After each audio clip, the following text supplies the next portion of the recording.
Bonjour à toutes et à tous et bienvenue dans ce nouvel épisode de Lyoko Factory. Aujourd'hui, en ce mois d'octobre 2020, l'actualité autour de Code Lyoko est aussi bouillante que la salle de sauna où ont été emprisonnés Yumi et Ulrich début saison 2. Arrivée de la série sur la plateforme qui fait tout doom, BFM TV qui soulève un possible retour de la franchise, un projet inédit en préparation. Faisons ensemble le tour des news concernant cette licence intemporelle dans ce premier numéro des Échos de Cadix.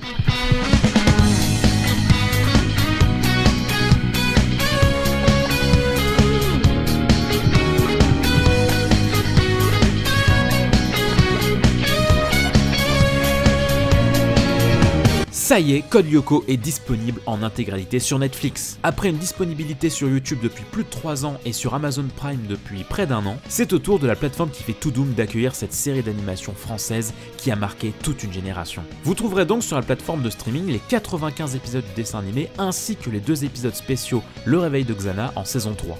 L'occasion pour un maximum de personnes de découvrir ou de redécouvrir ce chef-d'œuvre absolu. Donc alors ce que vous faites, c'est que dès que vous êtes avec des potes ou avec votre copine et que vous traînez sur Netflix, vous glissez un petit oh tiens chérie, tu te souviens de Code Lyoko? Oh moi j'ai adoré le générique, il était ouf, non? Ça te dit pas on regarde un petit épisode là? Ou on peut même en marathonner plusieurs hein, si tu veux. Bref, on compte sur vous pour faire un maximum de forcing gentil. Il ne reste plus que 2 épisodes de Let's Play de Plongée vers l'infini. En effet, notre aventure sur le jeu développé par Neko Entertainment arrive sur sa fin et je peux déjà vous annoncer que le prochain live aura lieu le vendredi 10 octobre à 21h30 sur ma chaîne Twitch. Alors n'hésitez pas à venir pour discuter directement avec moi et le chat, on sera entre Lyoko fans.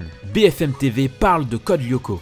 A l'occasion de la sortie du dessin animé sur Netflix, un journaliste retrace l'histoire de la naissance de la série en interrogeant son co-créateur Thomas Romain. L'interview en question revient notamment sur la façon dont a été imaginé Code Lyoko au départ, sur ses différentes inspirations pour créer ce monde virtuel, sur sa volonté d'impliquer des scènes tragiques, mais il évoquera aussi les raisons qui l'ont poussé à quitter le projet et de comment il a vécu le succès de cette série culte de l'extérieur. D'ailleurs, le co-créateur Thomas Romain reviendra à 2 reprises sur une possible reprise de la série selon lui en expliquant, je cite, « La société de production Ellipse Anime détient les droits. Je pense qu'elle pourrait relancer la production de nouveaux épisodes si elle le souhaitait. Il n'est pas impossible que la série connaisse une reprise si les ayants droit le décident, qui sait. Je vous invite fortement à lire l'article dans sa globalité car il est sacrément intéressant. Vous trouverez le lien de l'interview en description. Pour tous les friands de visual novel, sachez qu'il existe un fangame créé par des fans, logique, dans lequel vous allez pouvoir être acteur d'une fanfiction se situant après la saison 4. Un nouveau chapitre est sur le point de sortir, prévu pour le 10 octobre prochain, et vous trouverez le lien en description. Les acteurs de Code Lyoko Evolution sont de retour. En effet, la streameuse Chakam accueille depuis peu lors de ses streams les acteurs d'Ulrich et de Yumi du live action, pour notamment revoir les premiers épisodes de Code Lyoko Evolution, l'occasion pour les acteurs de nous offrir plein d'anecdotes de tournage concernant cette série qui a fait couler beaucoup d'encre. Le 27 septembre dernier, l'archipel Moketo, je sais pas qui c'est d'ailleurs, partageait une annonce sur Twitter concernant un mystérieux projet en préparation autour de la licence Code Lyoko. Un projet d'une assez grande envergure sur l'univers de Code Lyoko est actuellement en préparation de mon côté. C'est une idée que j'ai en tête depuis des années à vrai dire, mais j'ai jamais pris le temps de l'exploiter par manque de motivation. Aujourd'hui, la base de travail que m'offre Lyoko Factory me rassure et me pousse à reprendre cette idée laissée depuis trop longtemps de côté. Cette aventure est stressante dans un sens car les retours me font très peur. C'est quelque chose qui risque de déboussoler les fans de la licence, tant je souhaite explorer d'une façon nouvelle cet univers qui me tient tant à cœur. J'aimerais rendre le plus de fans possible conquis et non inconfortables. Quand est-ce que ça sort?